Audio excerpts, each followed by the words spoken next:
How safe do you want to be if you get in a car accident? As safe as possible if you want to walk away with little or no injuries. Subaru automobiles have been the safest cars on the road for decades now, and they just aced the newest Insurance Institute for Highway Safety crash tests, with the 2019 Subaru Ascent, Impreza, Crosstrek, Legacy, Outback, and WRX getting top scores. The 7 Subaru all-wheel drive vehicles get the highest possible rating of good for 6 crashworthiness tests, superior for front crash prevention as well as good for headlight rating when equipped with eyesight and specific headlights.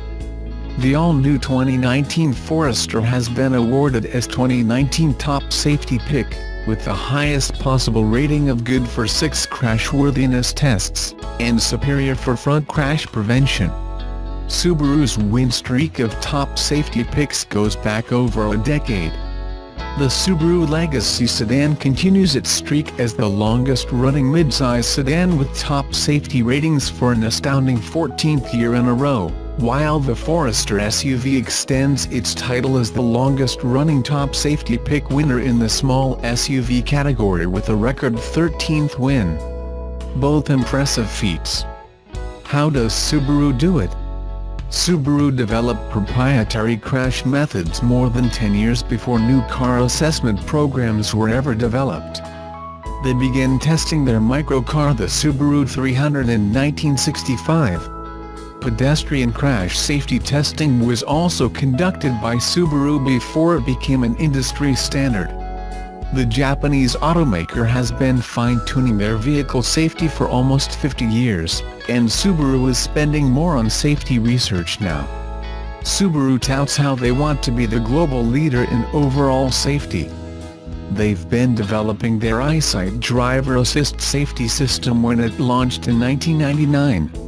The Subaru Corporation has used the stereo cameras as safety devices ever since, and active driver assist continues to be developed to this day in the new generation eyesight that comes as standard equipment on the all-new 2019 Subaru Ascent family hauler as well as the Outback SUV crossover, Legacy sedan and newly redesigned 2019 Forester SUV. Subaru made changes to improve occupant protection in small overlap frontal crashes back in 2014. This is a result of Subaru engineers improving the already effective ring-shaped reinforcement frame used in Subaru vehicles. Subaru's ring-shaped reinforcement frame has been used for more than a decade and has proven very effective. Since 2014, all Subaru models have been enhanced even more to provide better protection in the structure, increasing cabin rigidity and absorbing impact energy from any direction. This is the design that gives the superior protection that enables all their vehicles to keep achieving these safety awards year after year. All new generation Subaru vehicles like the new 2019 Forester, Ascent, Crosstrek, and Impreza also ride on new underpinnings. The new Subaru Global Platform, they spent $1 billion to develop, makes their vehicles even safer because of better protection in the structure. It's working for the Japanese automaker, because Insurance Institute for Highway Safety says Subaru leads all automakers in safety performance, achieving TOP Safety Pick Plus awards on 7 of their 2019 models, more than any other automaker.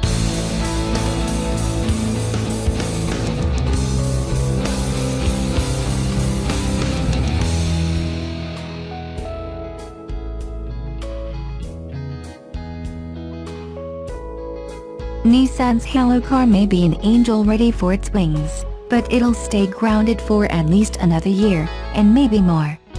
With this iteration of GTR in what may be its twilight years, updates are fewer each model year. 2019s of all 4 trim levels feature LED headlights and daytime running lights, Nissan Connect infotainment and navigation, and Apple CarPlay. Power still comes from the respected 3.8-liter twin-turbo VR38 DETT V6, whose 565 horsepower and 467 pound-feet of torque don't win stack comparisons like they used to, but remain unworthy of a scoff. Footing the GTR's trim levels is the Pure package, which starts at triviality below $100,000, and is unchanged from the 2018 model year. Vaulting up just over 10 grand to the premium level adds more of the sounds you like with a titanium exhaust and 11-speaker Bose sound system, and subtracts the ones you don't with active noise cancellation. Another $18,000 on top of this attains the Track Edition, which makes up the difference between the premium and throne-sitting Nismo models.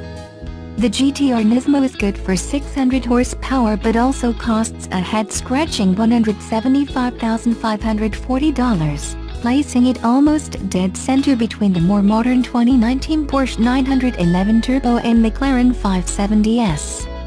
Nissan has been selling this generation of GTR since before the 2009 financial crisis was even a blip on the private sector's radar. It arrived in Japan in early December of 2007, and followed in North America in July of 2008. Owing to inflation, a facelift, and more horsepower added since the R35 was new, price crept upward from $69,850 in 2008 to today's starting price of $99,990. There's no shortage of competition at that price point no matter your flavor of performance vehicle, but one tempting alternative is the 2019 BMW M5. At a starting point of $102,700, it's firmly in the same price neighborhood as the GTR, but features 2 more doors, a nicer interior, and a more modern, more powerful engine. BMW's 4.4-liter, twin-turbo V8 goes to battle with 600 horsepower and 553 pound-feet of torque, which only the GTR Nismo can face on even terms, but that car costs $175,540, which is still the better part of a McLaren. By all means, buy if you want to call your car Godzilla, but know that Nissan won't consider replacing the R35 as long as it continues to sell in its current form. If the updated GTR Nismo GT3 is anything to go by, Nissan expects the fish to keep biting.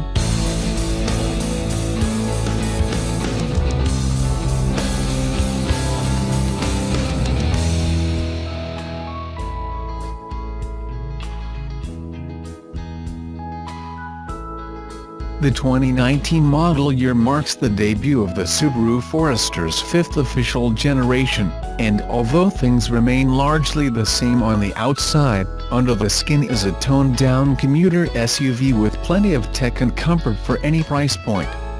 Subaru hasn't changed a whole lot for the Forester's new generation. Overall, the exterior is, perhaps, slightly smoother, a nod to the sleeker designs most other manufacturers opt for on their products these days. Anyone who hasn't spent time memorizing the minutest of features on the Forester's exterior won't be able to point out a noticeable difference in either the entire design or in the smaller details. And yet, as with so many sedans, crossovers, and SUVs, the Forester has grown, if only slightly. After all, it can't very well get smaller, or owners moving up to the new model year will feel cramped. But still, the Forester's exterior specs have changed by less than 1 inch of length and less than 1 inch of width.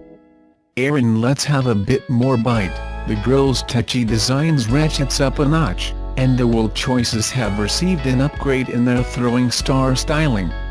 Under the hood of the Forester is where Subaru has made the most significant updates for the 2019 model year.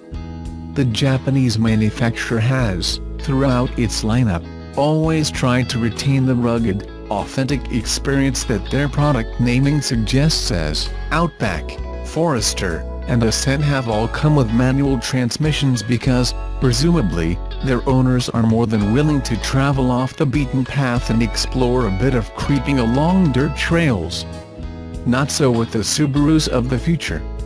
While the WRX and STI will almost certainly keep their stick shift for a while, the other vehicles are slowly phasing them out. The Crosstrek, which would otherwise seem ripe for a third pedal, doesn't offer one. And now the Forester joins those ranks, and will hit dealer lots with only a CVT option. Subaru clearly believes that either their customers have changed or they need to cater to the crossover crowd, because they've even done away with the turbocharged engine variant in the Forester. The only powertrain combination is, therefore, a naturally aspirated, 2.5-liter flat-4 that sends 182 horsepower to all four wheels through the aforementioned CVT. A sprint from standstill to 60 miles per hour takes a sluggish 8.5 seconds, thanks in large part to the Forester's 3,601 pound curb weight. In reality, not bad for an SUV that hasn't become 100% crossed over. Yet the Forester's latent commuter car personality still shines through. Despite the strong resemblance to the outgoing generation, everything that isn't a nut or bolt on the car is actually new, including the underlying platform, which now included braces for the front suspension. Towing capacity is a paltry 1,500 pounds, but anyone who wants a bit more truck in their SUV ought to opt for the Ascent, anyways. At least the Forester retains solid ground clearance, rated at 8.7 inches. As with any vehicle on the market today, most of Subaru's advertising has turned away from power stats or reliability record and instead focuses on the tech. The Forester comes in 5 different trim levels: base at the bottom, then premium, sport, limited, and touring at the top, but with the same drivetrain under the skin. Most of the differences in spec have to do with interior amenities and driver's aids. Subaru's EyeSight Driver Assist comes standard on every model, as does a Starlink multimedia infotainment system compatible with both Apple CarPlay and Android Auto. Upgrade to the premium package, and Starlink gets a safety and security bundle and 4G LTE Wi-Fi, along with a 10-way power driver's seat and a panoramic moonroof. A power rear gate becomes optional, as well. Up to the Sport, and that Boxer engine now includes a push-button start, and an SI drive engine management system. Sport also comes with heated front seats and two-tone cloth upholstery. Leather becomes standard up in the rarefied air of the Forester's limited and touring trims. Safety features like blind spot detection, cross-traffic alert, and a driver-focused distraction mitigation system fit into the mix, as does dual-zone automatic climate control, the option for heated front and rear seats, and even a front passenger seat controlled electronically. The base Forester starts at $24,295, and the incremental steps up the ladder of trim packages each cost about $2,000 more. At the top end, the Forester Touring will come with a price tag of $34,295, with additional options also available as add-ons. Dealers already have the Forester in stock, and given the range of price points available, buyers should have no problem finding the exact model to fit their specific needs. Whether the Forester counts as a crossover or an SUV is debatable, but its competition comes mostly from the former class. Mazda's CX-5, Nissan's Rogue, Honda's CR-V, and Toyota's RAV4 are all a touch smaller, and most employ turbocharged engines in opposition to the Forester's Boxer mill. Pricing is similar for the whole segment thanks to serious competition from a thirsty consumer base, and the majority of buyer preference will, no doubt, come down to interior space, fuel economy, technology, and styling over actual off-road performance.